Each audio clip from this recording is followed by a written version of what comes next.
So now the concept of human rights. I'm going to ask you a question, and this time I want an answer. What do you guys think human rights comes from?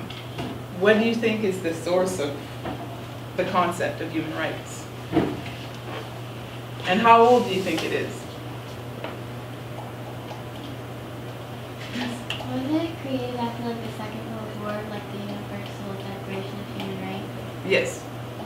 That's the first document that coded what it's like to be being a human. And it has emerged from a conflict and to protect people, and because we realize how important it is when we're living in society to protect humans from all kinds of injustices. And it has an individual component and a collective component. For example, Aboriginal rights has both. It has an individual component and a collective component to it. But it's all human rights. It's all within this broad umbrella of human rights. So human rights touch on a whole area of spheres of issues and concepts and struggles and everything that relates to living in society. And an individual living amongst a larger group and having to deal with the government and companies and families and the whole spectrum of issues that relate to being a human. So whether it is the right to practice a certain religion, the right to movement. So in Canada, it is a right. You can move from any country, any province, any territory, anytime you like. Nobody can restrict your movement in this country, except if you have created a crime in another country and that country is requiring you to be extradited back to face justice there. That's the only exception to the right of movement, is that if you are having to face a justice system in another country, then they can actually force you to leave.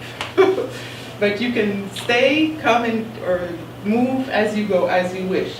Association, you can join the union, you can join the student association, you can join the hockey league, you can join the activist group who wants to put pressure on the government. You can do anything you want in terms of the right of association. There's no limits to it. Culture, that is one that I work on. Old River Productions and Legal Services. We are all about the protection, preservation, revival, and promotion of traditional knowledge and traditional cultural expressions. And traditional doesn't mean old. It means transferred from generation to generation in a context, in a family context or in a cultural context of some sort. So education, the right to education, and because we are an officially bilingual country, there are a number of rights that relate to minority languages in certain regions of Canada. And New Brunswick is the only officially bilingual province. And if I have my way, it will be eventually officially quadrilingual language, because we will be launching a petition very soon, to lobby the government to make Mi'kmaq and Wolastoq languages, official languages of this province. And that is a project. As a lawyer, some projects, they are decades to do. You start and sometimes you can't even see the end. It won't happen in your lifetime. Some legal projects are that long in time, others are shorter in time, but some of them are quite long.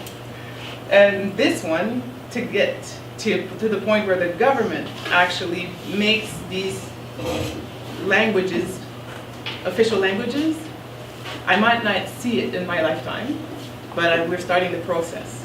So we'll get the ball rolling, that's for sure. Now, the Canadian Charter of Human Rights and Freedoms is one of the instruments in Canada with regards to human rights.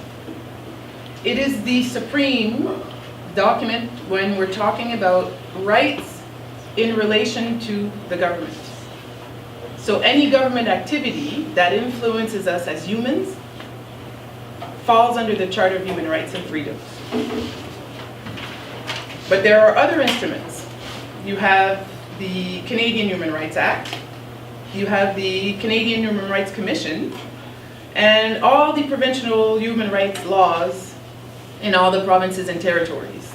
Now, I'm not going to go into detail about this because that too would take about a week to do well, a good job, but I just wanted to let you know that we have a New Brunswick Human Rights Act, we have a New Brunswick Human Rights Commission, and there is the Federal Human Rights Act, Human Rights Commission, and then we have the Canadian Charter of Rights and Freedoms. The Human Rights Acts, federal and provincial, deal with government and private entities. So even corporations or businesses fall within that piece of legislation, these spheres of legislation, and all the jurisprudence, all the cases that emerge from those legislation.